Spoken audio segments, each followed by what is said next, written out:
And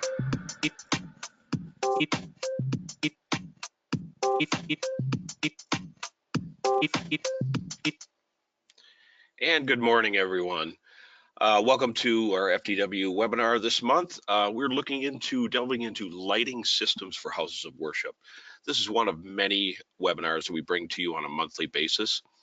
I see there's still several people logging in. We are right at the 11 o'clock hour, so I'm going to go over a few things and give those people that are fashionably late some time to get settled into their chair. I am the gentleman on the right there. My name is Jim Ripp. I'll be the moderator. What that means is I'm just going to introduce our presenter, and then at the end ask him some questions. I'm the technical trainer here at FDW, and our presenter today is Bob Metley.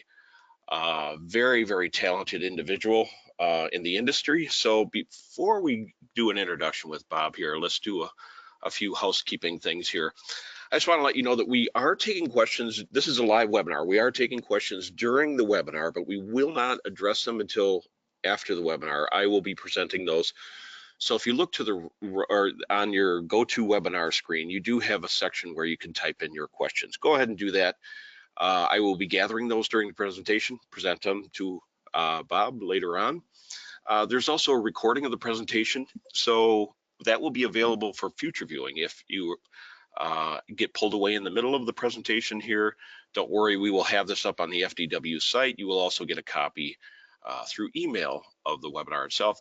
Also, we ask that you complete the survey at the end of our webinar here. That does help us bring you content that you're interested in, like lighting systems for houses of worship. That is one of the questions people's suggestions that have come in quite a bit here. So let's move on to introducing our presenter today. Mr. Bob Metley. He is, like I said, very, very talented individual. This guy has been on the stage, backstage, front of house. He has set it up. He's performed. He's very talented in both lighting and sound. He's grown up. I shouldn't say grown up. He's grown through the industry with hands-on experience, and now he's going to be presenting for us today. Bob, are you there? Yes, I am. How are you guys doing? Welcome, Bob. I've had the pleasure of working with Bob for, I guess it was about 7 years, 7.5 years, something like that. About that. Mm-hmm. And I've seen the talent that you have, and it's just amazing, some of the lighting techniques that you've done and your skill in doing that. So we're very glad, FDW is very glad to have you with us today. So with that, I'm going to hand it over to you. It's going to take a couple seconds here to hand over the presentation. Sure. Now, if I remember correctly, Bob, real quick, you performed through theater quite a bit. Is that right? I did. I started, I caught the theater bug in high school, actually performing on stage first. And then I saw there's this whole other world backstage, and it was much more interesting to me. So I walked over to the dark side, as we call it, and became a technician. The dark side. All right, yep. With that, I'm going to hand it over to you, and then I'll see you at the end of the webinar here. Great. Well, obviously, thank you all for joining me today in this presentation, Lighting Systems Designed for Houses of Worship. This is just a large overview of lighting systems and how they go together, and how to look at a space and see what it might need for lighting, so that you can go to your customers and maybe make some helpful suggestions, whether they have a lighting system currently or whether they need to add a new lighting system or anything of that nature. So hopefully this is just an intro for you, and that can give you a good base on lighting. A lot of us come from the audio world, and we know audio quite well. And lighting can be a little bit of a different beast. So there are a few things I want to cover in this presentation, some key objectives. First, we want to understand how a system works and the key components that are within a lighting system. We also want to be able to have an idea of how to identify what a space requires in terms of lighting. And finally, how to budget for a system, which is one of the tougher things because there are so many variables when designing a system, as well as the products you choose and who you're working with and how much labor is going to go into it. It's tough to really nail it down. but I'll give you at least some basic ideas to think about as you are working with your customers. So first, I wanted to answer just a generic question that I had for myself. What is a lighting system? A lighting system is a collection of control devices, power infrastructure, and lighting fixtures that allow you to provide and control the illumination of an architectural space or a stage. And for today, we're talking about houses of worship, but for us, we're going to refer to any focal point of a gathering space as the stage, whether it be a pulpit or an altar or something like that. We need to think of it really as the focal point or the stage, because that is what the audience or the congregation are paying attention to during the service. A lighting system is broken down into three main pieces: fixtures, control, and power. So with that, I wanted to show a basic lighting system. This is going to be your generic incandescent system. You have a control device here, a controller. You manipulate, and it sends out a control signal. That control signal is fed to a dimmer.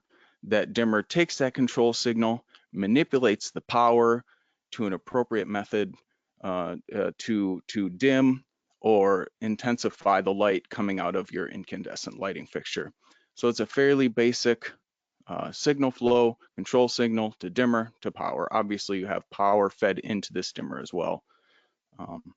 But what about LEDs? How does that change our system? Well, some things do change in that layout, but really it just kind of flops around. So you still have your controller.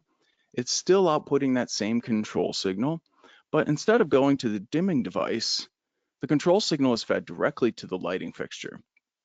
That lighting fixture takes that data and manipulates the parameters that it has appropriately, and the light turns on, off, changes colors, whatever that light is capable of.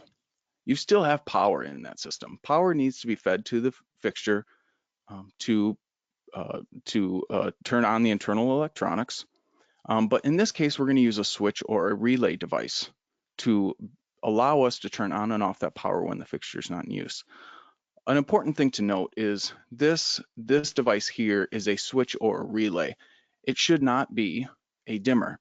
Even if a dimmer is parked on at full, it still manipulates the power such in a way that the internal electronics of the LED fixture can be negatively affected, and you can have some early end of life issues if you do supply a fixture with dimmed power.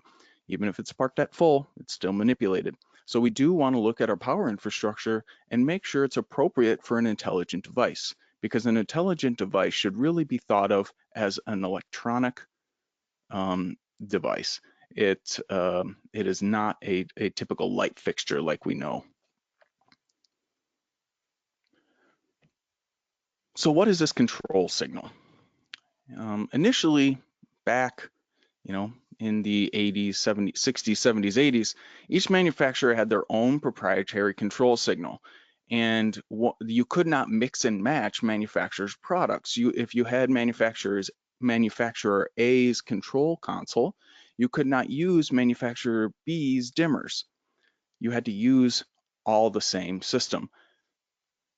And one of the most popular, it's still in use today, is Microplex. You'll still see it out there. It is installed on a lot of Leviton and NSI products. And then in the 90s, a protocol called DMX was adopted. And this protocol allows for a universal license-free control method, and it allows for all manufacturers to talk to one another. It utilizes a 5-pin XLR connector. However, 3-pin connectors have begun to be integrated into more entry-level products simply as a cost-saving method. We won't get into the specifics as of why, but it is cheaper for a 3-pin versus a 5-pin. DMX allows for 512 channels of control down one single cable. So in a dimming system, that's 512 dimmers. In an intelligent system, that's 512 control channels. One grouping of 512 channels is referred to as a universe. DMX is a digital signal, so it can be daisy chained, so taken from one fixture, one device into another, but it can't be simply split or wide like an audio signal. So you do have to use a device to multiply the signal. And another thing I do like to note is that even though DMX can be run on a 3-pin XLR connector, you cannot utilize microphone cable to pass a DMX signal. Microphone cable does not have the correct impedance for a digital signal. I wanted to quickly review different fixture types that you may need to recommend to your customers and give you the benefits and the qualities of each. The first one is the PAR. A lot of us are very familiar with these. A lot of houses of worship use these as front light. That's because they do provide a nice soft beam of light. Traditionally, PARs do create an oblong beam of light, as you can see here. It does have a hot spot in the center with gradual fall off. New PARs or new LEDs, like you see up in the upper corner here, do emit a more round beam of light. And PARs themselves are not zoomable. So they have a fixed beam angle. And to change that beam angle, originally with an incandescent PAR, you would need to replace the lamp of the fixture. With new LED PARs, some of them do have a zoom built into them, like this model here. Other fixtures, you would have to use a lens in front of them to change the beam angle. So there is still some manipulation of the beam capability, but it's going to be some sort of external product to do that. One thing to note with PARs is that it is difficult to control the beam even with the use of a device called a barn door, which is this product here. The flags are placed in front of the beam. It helps to shape the beam a little bit, but it's not super precise.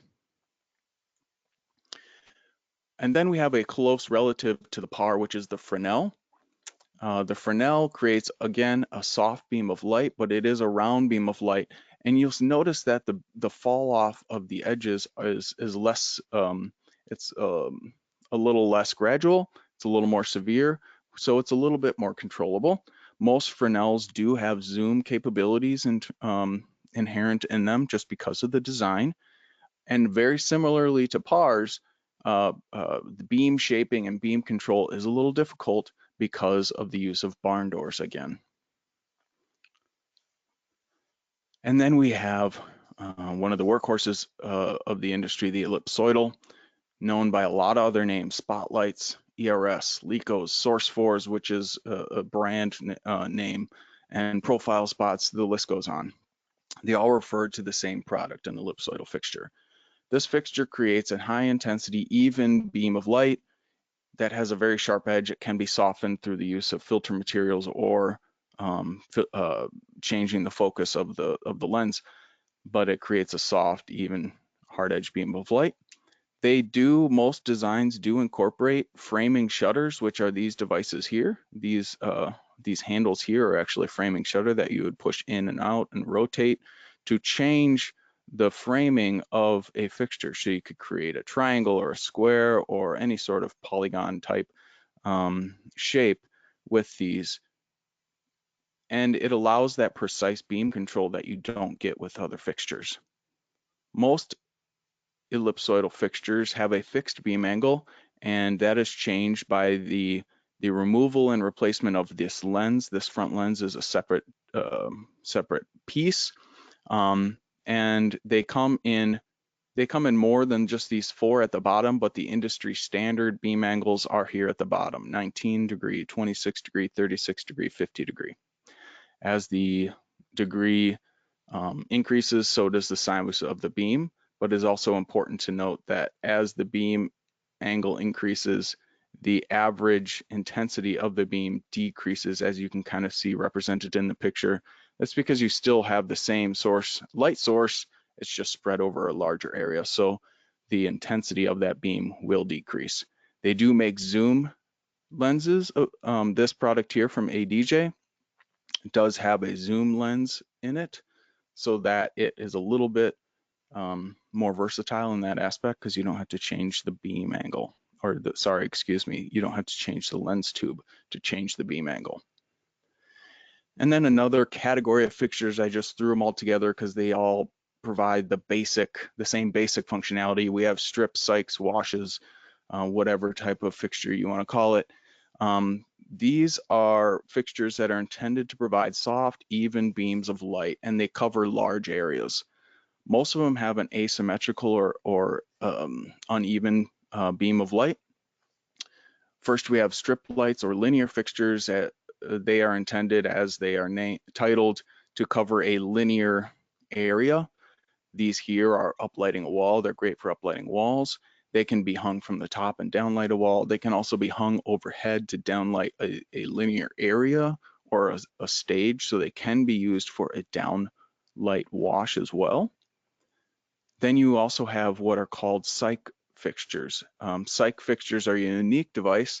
They are meant to light, for those not familiar with broadcast or theatrical applications, a cyc is a large piece of fabric or wall that is behind the focal area, either if it's on stage, the actors or performers, if it's in a broadcast area behind the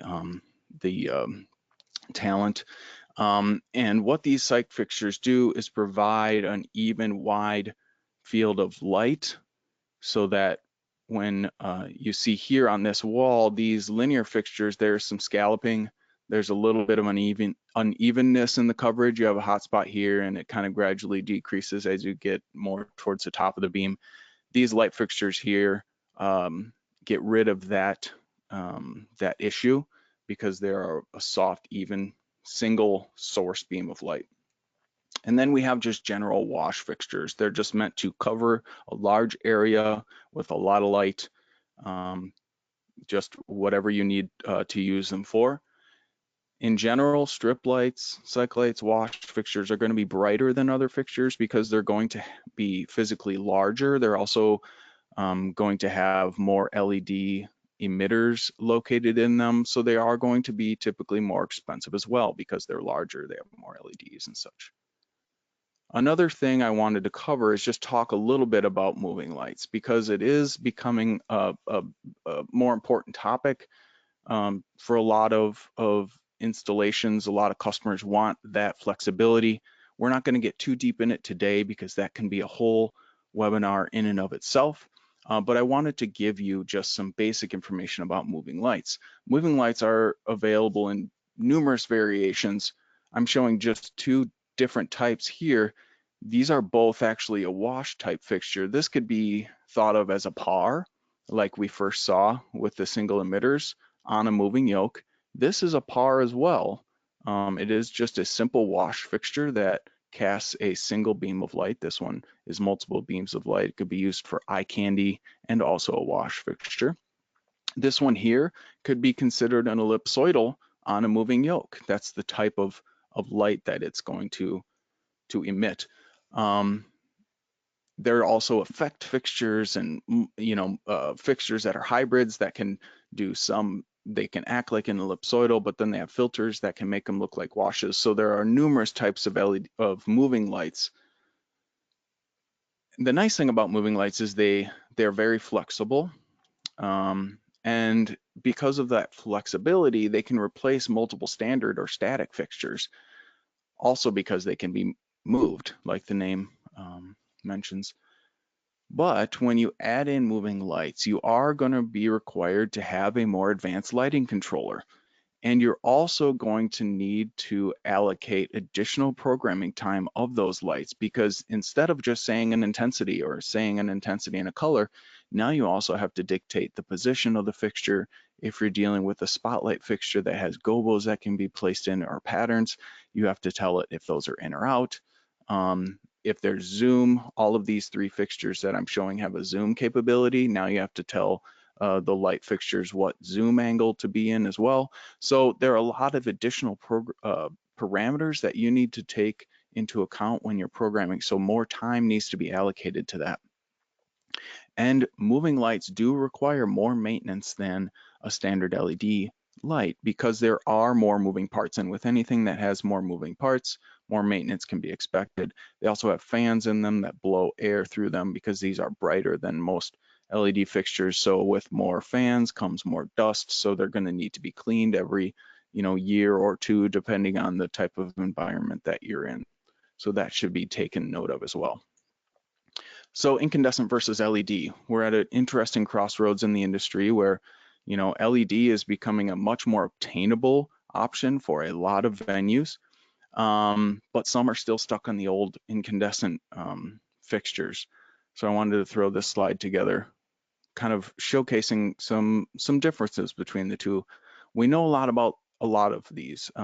Incandescent fixtures are less expensive to purchase because they are less complex. But integrated dimming systems that are required for large incandescent lighting systems are expensive to purchase and install, quite expensive. And there's only a handful of manufacturers that are still making them as well. Obviously, incandescent fixtures draw more power and they create lots of heat. They also are going to add more, cause your cooling system to work harder because of all that heat. And the replacement lamps do require regular replacement.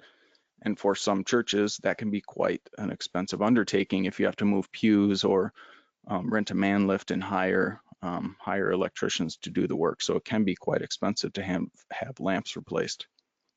And frankly, regarding replacement lamps, they're beginning to be harder to acquire. In fact, the PAR lamp, the largest manufacturer of PAR lamps, recalled all of the lamps in the market, and they shut down production. So Osram is no longer making PAR lamps, and there are some PAR lamps still to be had. You can purchase them, but they're of a lower quality. So the life expectancy is less, and the consistency might be a little bit different. So the PAR lamp may be quickly reaching the end of its life. And if you want to change the color of an incandescent light, you need to get to the light fixture and place a gel filter in it. Whereas with LEDs, the fixtures are going to be more expensive initially because it does have a lot more internal components integrated into them. But once they're installed, they require not much maintenance. You don't have to get to them to replace lamps or replace gel filters. They have a low power requirement, so you're going to save on your electrical bill. They have less heat release, so you're going to save on your cooling bill. They do require a control network, that DMX network, to be installed. Either hardwired or wireless options are available. Hardwired is always preferred, especially now. We all know, having gone through the 600 megahertz sell-off, the wireless spectrum is becoming more and more crowded. So anytime we can do wired, it's much more preferred. At this point in the LED development, the light quality is very similar to an incandescent source. Initially, when LEDs first came out, the light wasn't as good, could not be used. You couldn't really have an all LED system because the light wasn't of a great quality. That is no longer the case. It is very much a viable option or alternative to incandescent lights. And most LEDs allow for color changing capabilities, so adds flexibility to your lighting system. Control options obviously is another important aspect of a lighting system. A popular option now, especially in houses of worship, is software. Software can be very flexible, especially for low budget applications. And the nice thing about software is you can add hardware interfaces to some products to increase the control capability and the ease of use and speed of programming. You can start out very small with up here is the NX DMX. This is just your basic USB to DMX converter that would allow for 2 universes of output, which is actually quite a lot. And if you need some more hardware interface because you want to start programming moving lights, you can add this product in NX Touch, which would allow you to manipulate the various parameters of a moving light with these sliders here. And then this NX Wing here is almost as powerful as a fully integrated lighting console. It has dedicated keys for programming and playback as well. And software is much easier to expand as your system grows more large and complex. So whereas lighting consoles kind of are what they are. You can add little wings here and there to some consoles, but they kind of are what they are, whereas software can grow as you need them to, as you need it to. But hardware is a very nice option as well and can be fairly affordable. I want to run down very quickly the different versions or different types of hardware consoles. First, we have a 2-scene preset console. This is a very simple device. It's really meant for incandescent systems, and it's perfect for a small incandescent system. How this works is there are 12 faders up here in this bank, and each one of these faders represents a lighting fixture. So this product here has a maximum fixture count of 12 incandescent fixtures. You can manipulate the intensity of the light by adjusting the fader here on the top. And the reason this is called a 2-scene preset is because this can be considered one scene where you set up a look. Maybe your first 4 lights are on at full because they're covering the pulpit. And then this scene down here can be preset. Let's say he's going to move to the altar, so the next 4 lights need to turn on when he moves. And when he moves to the altar, you can take these two faders and bring them down to the bottom. What that does is it crossfades control from this bank to this bank and allows for a nice seamless scene change. So that's why it's called a 2-scene preset. But again, it's only really going to be useful for incandescent systems, and it has a small maximum fixture count of 12. Then we have LED controllers. These came out as LEDs were becoming more popular. These are designed specifically for LEDs. They're not intended to control incandescent fixtures. This one here is meant for color changing LEDs. Again, these are going to have a low fixture maximum. This one has a maximum of 6 total LED fixtures. There are some presets for easy color recall. And a few faders for other parameters that LED lights have, like strobe and things of that nature. But they're very basic. They're great for a small LED system, but that's all they're going to be good for. So in those cases where you need to start mixing technology, you have hybrid consoles. Hybrid consoles have the ability to control multiple device types. They can do incandescent lights, they can do LED lights. Some of them also integrate control of moving lights. In these entry-level hybrid consoles, your maximum fixture count is still going to be limited compared to like a fully integrated lighting console. The nice thing about these is it does have the ability to record scenes to play back in sequential order, like a theatrical show or something of that nature. If you're going to know exactly your scene by scene, these can record that in sequential order and play it back. They also add additional hardware interfacing for control of moving lights. This product here, the DMX Operator Pro from ADJ, includes a joystick for moving light manipulation. The Elation Show Designer has encoders for that same thing. Pan and tilt is on a wheel, and then maybe color wheel manipulations on another wheel. This is joystick as well here. So they add additional hardware functionality to help you program your moving lights. And then the next step up from here really is the fully integrated lighting consoles. They can control any device type. They can control thousands of fixtures or devices. They can play back multiple sequences at a time. That's really going to be used in live event production, live concerts and things where you might run multiple sequences. But these are going to be the most reliable because they are really built very well and they are dedicated to one purpose versus like a software type solution. So which product do I select for a customer or an installation? How do they differ?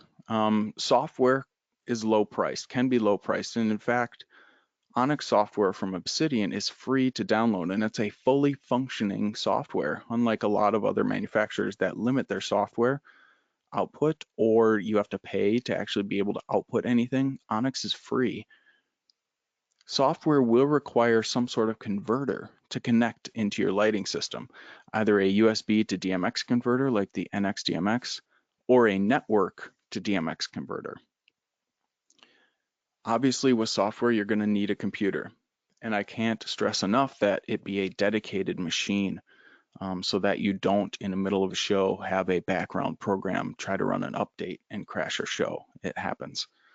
The other thing I highly recommend when doing software solutions is to use a touchscreen device, whether it be a touchscreen computer or an external touchscreen monitor. It will vastly speed up the control capability and manipulation of your lighting rig instead of using your mouse and doing one click at a time. A touchscreen interface is highly suggested. If you don't have a control interface in the console or added to the software, programming can take longer. And because you are relying on a PC computer, they're typically not as reliable as hardware options. We all know computers. Most hardware consoles are good for 10, 15 years.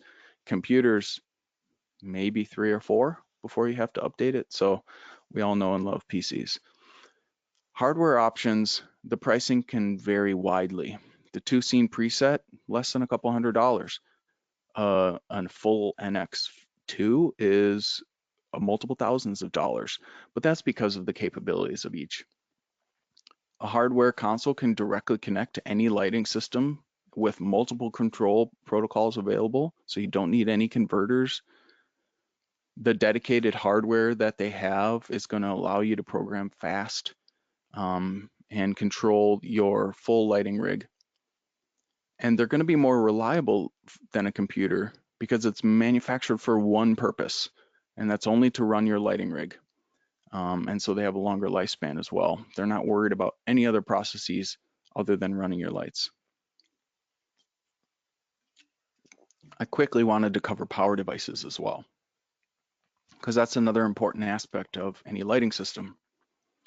For an incandescent system, we have dimmers that we all are pretty familiar with. Dimmers can be portable or the installed variety. Some can accept multiple control protocols. This portable model here from Elation, portable little shoebox dimmers, they're sometimes called, they're going to be great for small systems, maybe 8 to 12 lights. Or if you need to add a few more lights to your installed system and you don't want to go through the cost of adding another rack of dimmers, you could add a couple shoebox or portable dimmers. The key thing to note about a portable dimmer is it's going to have limited power capability. This product here is going to have a maximum of 1800 watts. That's because it's relying on plugging into a wall outlet for control, for power. So you also are going to have limited wattage of your channels per channel as well. So you have lower wattage per channel, and that's going to be limiting. If you have excuse me, I just bumped my microphone. If you have a 1000-watt power you want to plug in, you can only plug in one per dimmer pack. That's pretty limiting. So in those cases where you have very large wattage light fixtures, you're going to want to go to an installed lighting dimming system. This product here from Lightronics allows for 12 channels of 20 amps each. So that will handle a lot more than just your portable pack. Then we have the power relays. Power relays are very similar to a dimmer, except it provides a clean, undimmed power for any intelligent device or electronics. What they allow you to do is remotely trigger the power to your lighting fixtures on and off, which is an important aspect of any LED system or any intelligent device.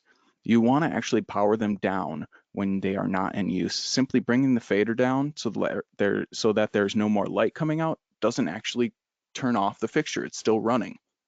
So you actually want to physically turn off the power when they're not in use. And so these power relays allow you to do that. And similarly to dimmers, they come in portable versions like this IPC 415.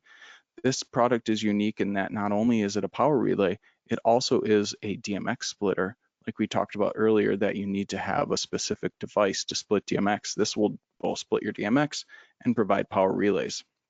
And then you have installed versions like this one from ETC, again, similar to a dimmer, but it's just essentially it's a mechanical breaker that is controlled via DMX. So systems design. Now that we know the basic elements of each system, how do we put it all together? The first thing you want to do when deciding to implement a lighting system is identify what function you need that lighting system to perform. Is it just going to be general illumination and control of your stage lighting? Do you want to add in architectural lighting to that? Do you really have good general illumination, but you want to add more visual impact? Or did you add in a new video system, a new camera streaming system, and you need to light appropriately for that because the camera isn't seeing the people as well as you expected? And then if you already have a lighting system installed and you want to improve or expand the system, you also need to look at your current control method. Are you using DMX or some other control protocol? What's my system layout? Where are my dimmers run to? Where are my relays run to? Or my power in general?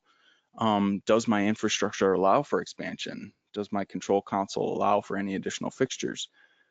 Have I maxed out all of my power? Or do I have an incandescent system and I want to upgrade to all LED? How do I do that? Once you've identified your top priorities, you can then lay out your system. The first thing you want to do is identify key focus areas. In a more traditional church, maybe you have a pulpit, and a choir area, and an altar. Those areas should be identified, and those are going to be your focus areas for your lighting.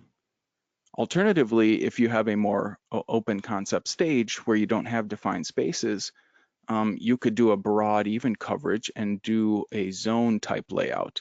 And what you do is you take your stage and divide it into 8 to 12 feet diameter circular space with some overlap as well, so you get even coverage. And in the middle of each of those circles or focus areas, that's going to be your focus point when you have your lighting. So that way you get broad even coverage of a larger stage when you don't have specific focus points. Once you have those focal areas identified, whether you want the key focus or the zone focus, you can then work on your fixture positioning and your quantity of fixtures. But you'll also need to look at what type of fixtures you want to use. Really, you have kind of two options for front light. You could do PARs or Fresnels, and those are more cost effective than ellipsoidal. But if you're going to have light spill issues, like you have a projector behind the pastor or behind the choir, you're going to need to use something that has a little bit more precise beam control, like an ellipsoidal. For backlighting or top lighting, PARs and Fresnels, you don't need as defined beam control. Those work great. So what is my fixture layout? So I've put together some very impressive artwork off to the right-hand side. And in any system, when you're looking at your fixture layout, and if you have a limited budget, what's your top priority? The top priority in any system is solid, key, or front lighting. Once you have solid front lighting, then you can move to the next aspects of a system. For a most natural appearance, front light should be placed at a 30 to 45 degree angle from the center of the focus point or the focus subject or area. So you can see here, one light off 45 degrees from center and a second off 45 degrees from center. And when these lights are turned on, usually what you do is one of the lights is turned on a little brighter than the other, and that will help to cast some shadows in the face and provide depth to the facial structure of the person or the subject. And it helps for us to see a little bit, see that individual a little better. The other thing to take note of is not only do you put the lights at 45 degrees from front, you also hang them up 30 to 45 degrees as well from being parallel to the floor. The lower that you get, the less definition you get in the face until you start getting below, then it starts to look unnatural.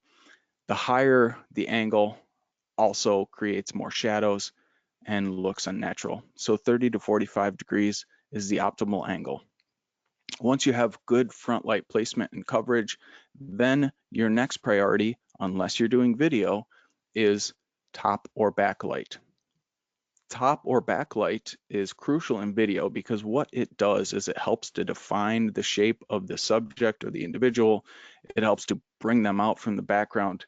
And in cases of video, cameras are not as sensitive as our eyes, and they can't always distinguish a person from the background. So in a video system, front and backlighting are just as crucial. In a non-video system, a solid front light system could be all that you need. Once the main focal point is appropriately covered, then you can add background lighting to maybe wash your rear wall, maybe highlight some set pieces and other interesting elements. But our first priority is front and backlight. So I've thrown together a quick system diagram so we can walk through laying out a system. This is a small stage, it's 8 by 12. So in this stage, we have some performers and we have a speaker or a leader. This stage is small enough that we could do key lighting uh, because we also have just very few performers. This could be a focal point, this guy and this guy.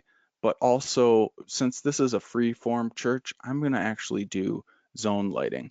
So what I will do is I will break the stage up into 3 parts. And the reason I'm doing 3 parts is if you just do 2 parts, your circle of coverage is going to be about half the stage. Well, that would cover great this half of the stage, and the second zone would cover this half of the stage great, but you're going to have some dark area in the center. So we're going to want to add another area in the center to provide even coverage. Then what I've done is I've placed ellipsoidal fixtures in the front. And here's my center zone here. So what I've done is 45 degrees from there, I've placed a fixture, and 45 degrees from the right, I've placed a fixture.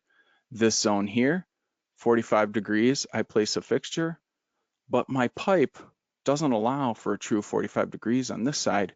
Well, that's okay because this angle, this light will help offset this angle. And the important thing is to at least get them kicked off of center to give some natural framing to the face. Then we've also have the budget to throw in 3 top lights or 3 back lights. So I've done one directly behind each center focus area. So now I wanted to show you kind of a representation of how that will look. So this is my ellipsoidal front light. You can see my individuals back here. The drummer is hidden like they should be. And we have nice even coverage. We can see some of the shadowing in the face is creating some natural shadowing underneath the chin here. And I have ellipsoidal fixtures that I've actually adjusted the focus on so they're fuzzy a little bit. I've actually placed some diffusion material in them to help diffuse the light and make it a little more even, but it still allows me to control the beam along the top, as you can see. So my projector screen that might be up here would not be hit by the light. It's a little hard to see from this computer representation, but it's a little dull, it's a little flat.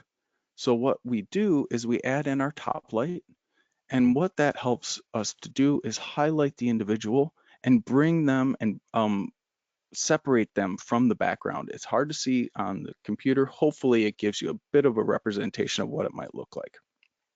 But this is crucial in video lighting. It doesn't have to be a color. It can be the same incandescent light or the incandescent hue that we're used to, but it's important to do it because it's going to highlight the individual.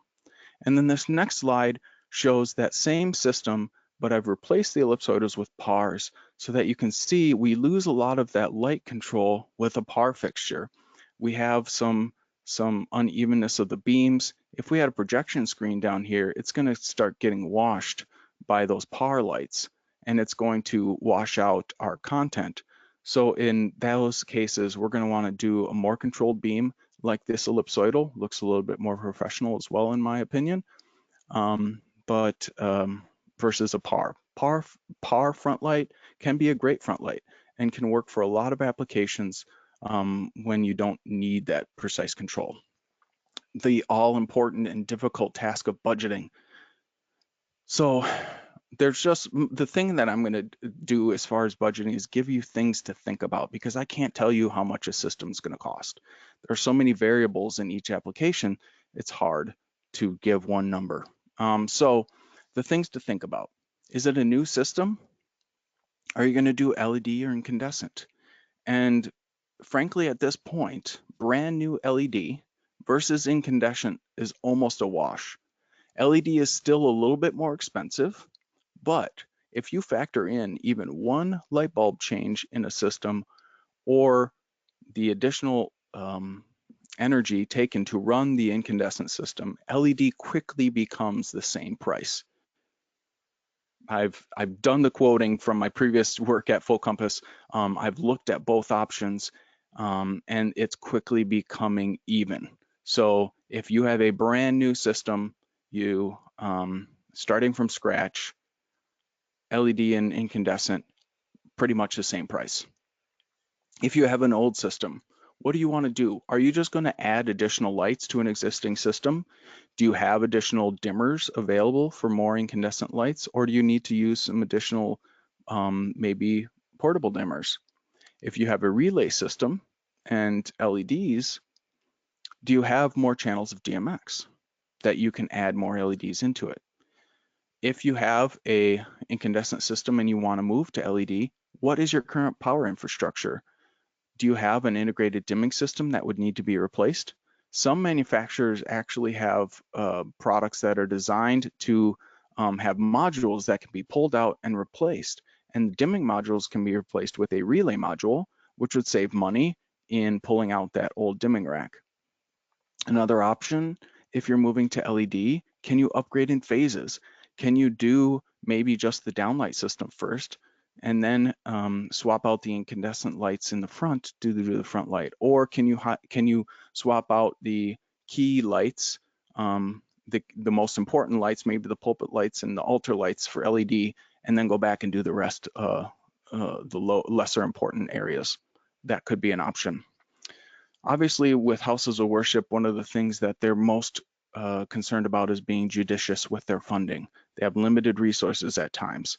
And the thing that I can suggest in those cases, in any case actually, is fixtures can easily be upgraded to a better model, or you can always increase more to have more fixtures, as long as the base infrastructure is designed intelligently and with future expansion in mind.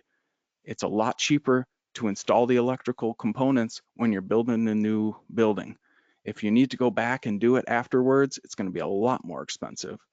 If you are deciding between the best fixture and the best infrastructure, the infrastructure is going to be cheaper in the long run to do it right the first time. And the best approach that I can say in any scenario, whether you're putting in a new system or upgrading your old system, is to maintain a relationship with your distributor like FDW, and they're going to be happy to work with you as you have big projects and tighter budgets, and if you need suggestions and things of that nature. So that's the biggest thing that I can suggest as well, is to create and maintain a good relationship with your preferred distributor. So at this time, we'll open it up to any questions that people may have. Bob, that was great. It's very apparent in watching your whole presentation here that I'm going to liken it to as I grow up in carpentry Mm-hmm. bloodline. The old saying, "Measure twice, cut once." It's Mm-hmm.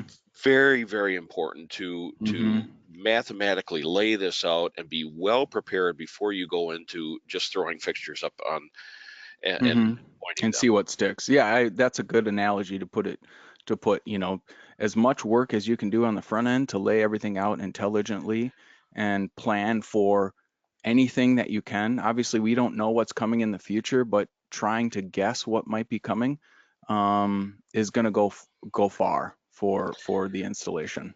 Absolutely, and it leads right into. I have a question here coming from someone. It says, "Does Elation have design engineers to assist in putting together this all together?" I will Hmm. preface that by FDW. We do have people on staff. Absolutely, here in my technical team, we have Hmm. somebody specifically that will aid in that. And actually trained by you. Several of the Hmm. guys Correct. Yeah. have learned Hmm. quite a bit from you over the years. Hmm. But do you have on staff, if it goes above and Hmm. beyond what we need, I'm sure we can Hmm. contact you Yep. directly as well.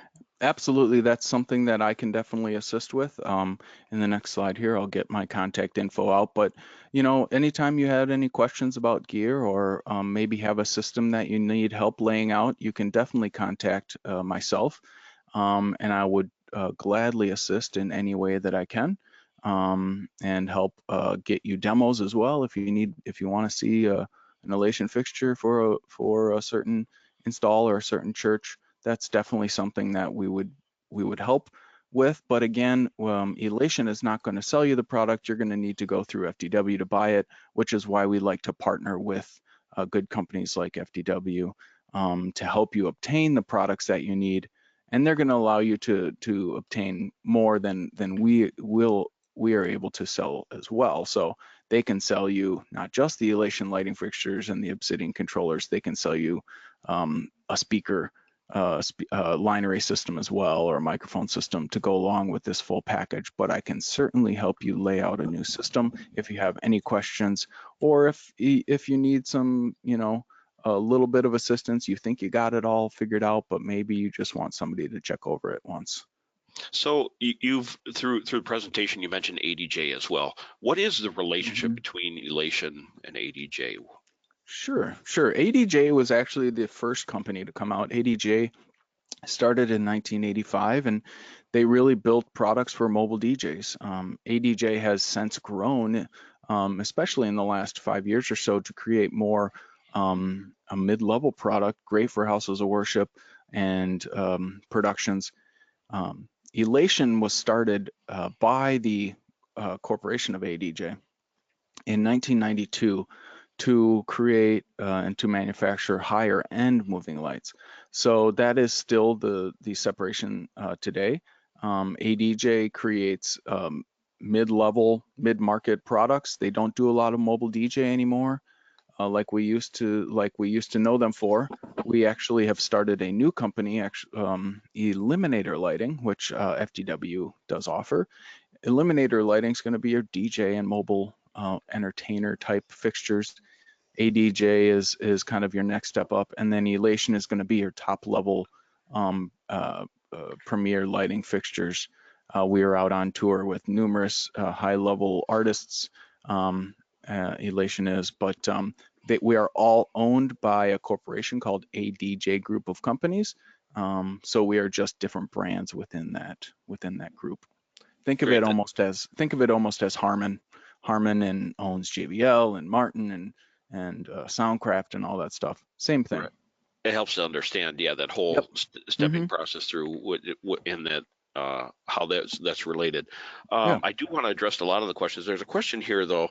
I'm just going to call out a little bit. Hmm. I don't. I You don't need to go into it because literally this is a whole nother webinar, and Mm. that is integrating Ableton Live Hmm. with lighting.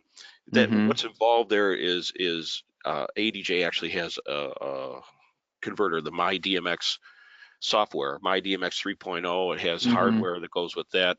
Hmm. And there's three different pieces of software you have to do that whole integration. Hmm. It can be very, very valuable if you're doing a big Hmm. show and far as syncing everything through MIDI Hmm. in Ableton and pushing it and doing all of your changes, doing Hmm. multiple changes at once that one person may not be able to handle as well. Hmm. Correct. So And that's going to be more popular in maybe the DJ market. Most times when you go to a live rock concert, there's a lighting operator, and it is a pre-built show where they sit down and program step by step. Ableton is kind of letting it run on its own once you've done the programming. You do tell Ableton and the lighting controller what you want when you want it, but Ableton will then just trigger the lighting. So it kind of runs by itself, but it does need additional programming. That's a little bit different than most houses of worship. Most houses of worship are going to have a controller or a lighting operator as well, because it's not as predefined as during this beat of this part of the song, change these light Right. cues. So that's where Ableton is going to come into play. Yeah, if you have a full production, that can be Hmm. very valuable. Yep. Actually, I got a question here from Jason. Hmm. He asked if we covered lumens, lux, and foot candles and so forth. He didn't really touch much on there, but is there a standard or range that should be considered when designing or hanging a front face light? Is there a certain Sure. amount of lumens that you want to hit? You And that, know, it really depends. And it depends on what you're lighting for. If you're lighting for video and you have a lot of ambient light, you're going to want higher lumens, maybe near the 75 lumen area. Um, but if it's a tightly controlled environment, you can get away with lower lumen levels. And it really is going to depend on what looks best in your space. How much color saturation do you want? If you do have cameras, what type of ISO control do you have that you can adjust the gain? That comes into play. Cameras now are much more sensitive than they were back in the day. You used to need to overexpose almost, or overexpose the lighting to get a decent exposure with your camera. That's no longer the case. They're much more sensitive, so you don't need as much light anymore. So what I would suggest anymore is I don't necessarily worry about the lumen coverage. I don't calculate the lumen coverage. I use just a standard ellipsoidal fixture in my zone coverage. I have my 8 to 12 foot zone. As long as I have a couple LECOs or ellipsoidals pointed at each zone, we're going to be perfectly fine. so this question goes right along with it. This is Hmm. again from Jason. Do you need when you're lighting for broadcast, if you're going to be Hmm. streaming your worship services, Hmm. do you need a softbox at all, or can you stick with just a warm white or an amber, or Sure. is a soft? Softboxes, what they do is they essentially diffuse the light to a wide broadcasted area. It makes a very soft light. The only time you're really going to use a softbox is a very close situations where the light fixture has to be very close to the individual so that you don't have that harsh beam. What I would actually do is use a diffused light. And this is going to be whatever is pleasing to the eye, because you're really just, when you're streaming your service, you're really just showing the people at home what you're seeing in the congregation. This isn't an interview setting. If it is an interview setting, sure, use a softbox. But what I actually do is, as long as you have the stage covered pleasantly, it's going to look good for the camera. Like you can see here on this image, these are ellipsoidal fixtures, but what I did in the software is put diffusion material in front of them. Essentially does the same thing as a softbox, put to a lesser degree. As you can see, the edges are still defined, but they're soft. And it helps to blend the lights, because that's what we're concerned about on the stage is blend. We don't want to see defined beams of lights covering an area. This is actually 6 light fixtures, and you can't really define or see the different lights in each area because they're diffused and they blend. Soft lights would not allow you to have the control because it is just a large broadcast of light, a very soft light. And because they broadcast such a wide space, you would not have the intensity that you need to light your stage. So we don't use soft lights in a house of worship application unless you're going to do maybe an interview, sit down interview type situation. We're worried about even coverage across the stage. Got it. So we use a different light fixture for that. And a lens, different lens as well, make a Yep, correct. difference. Different lenses depending on the distance that your fixtures are away from your stage. Sure. It's, I got to I got to call this out. I just reminded me, you showing me that picture. It's rare Mm-hmm. that I laugh during a webinar, but Uh-huh. your statement about the drummer is hidden as he should be, that was classic. Well done. Yeah, Well that's placed true. there. That's true. So I do have another question here. That's from Lamont. This actually great questions coming in. What when you're designing this, be just the infrastructure itself can be Hmm. a very very big issue. What are some of the Hmm. things that you should look for pre-planning Hmm. based on the infrastructure that's there? I'm sure power plays a big part of that. Power does play a big part of it, and that's simply because if you're going to do an incandescent system, you're going to need a lot more power. You're going to need an average incandescent system for a fairly moderate sized venue is going to need upwards of 300 to 400 amps of three-phase power. That's a lot of power coming in that you need to run to wherever your mechanical room is. So initially, just getting a main power feed into the room can be quite expensive. With an Yeah, LED system, you're not going to need more than 1 to 200 amps, which isn't much more than a standard commercial building. So it's going to be much easier and cheaper to actually obtain that. And then from there, you need to think about how do I run that power to my important areas? Where are my important areas? Well, you're going to need to lay out your fixtures first. You're going to need to look at your stage. Where are my fixtures going to be placed? That's going to tell you where you need your power. If you're doing an incandescent system, you need to run a 20 amp circuit to every single fixture. That can be quite a lot of copper, and copper is expensive. With an LED system, LEDs allow you to daisy chain the power so that you can run maybe one 20 amp circuit to a location, and that will power maybe 6 lights instead of running 6 circuits. So that's going to save you money there as well because you're running one circuit instead the of 6 circuits. yeah Um, the advantages of LED get Correct. Yeah, they just exponentially expand. great Yeah, as depending. absolutely. Yep. Yep, absolutely. Yep. Uh, um, Lamont had another question. Are there distance limits for DMX runs, hardwired and as well as the wireless? Well, wireless limitations are very similar to the wireless limitations that we're used to. It runs off of a Wi-Fi signal, and so standard 300 feet or so line of sight is what we can expect. But as we know, the wireless spectrum is very crowded, so each environment's going to be a little different. There are some rules to DMX that we didn't really cover too much in this presentation, but they are pretty important to note. DMX actually has a limit to the number of devices that can be placed on it in one run.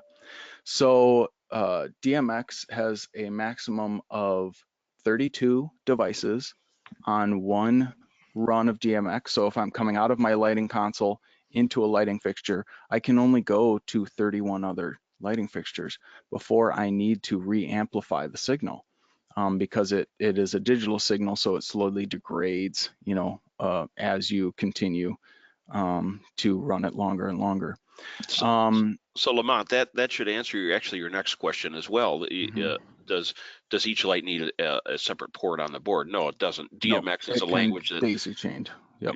right down the line, each one has a specific address that they're Hmm. labeled, and the board will know where that signal is to be routed just by Hmm. It's the like telling, advanced program. yeah. And the other question was distance limitations. Yes, it does have a distance limitation of 1,300 feet on a run. So just to answer that question. But as far as how DMX works, you tell a lighting fixture what its address is. You can think of the address as maybe your mailing address or your name. So you're giving each fixture a name. And then what the console does is it's sending out information to everybody. It's yelling out everyone's name at once and telling it what to do all at once. And the lighting fixture is only going to know what to listen to when it hears its name, when it hears its number. So if the console sends out a piece of mail to this certain address to your house, the it's going to get routed directly to your house, and it's going to give you the instructions that you need. So kind of the same as DMX. Each fixture is given an address. It listens to the instructions that are sent to that address only, doesn't listen to anything else. It just lets it pass on down the line. Excellent. Gosh, there's so much information here, Bob.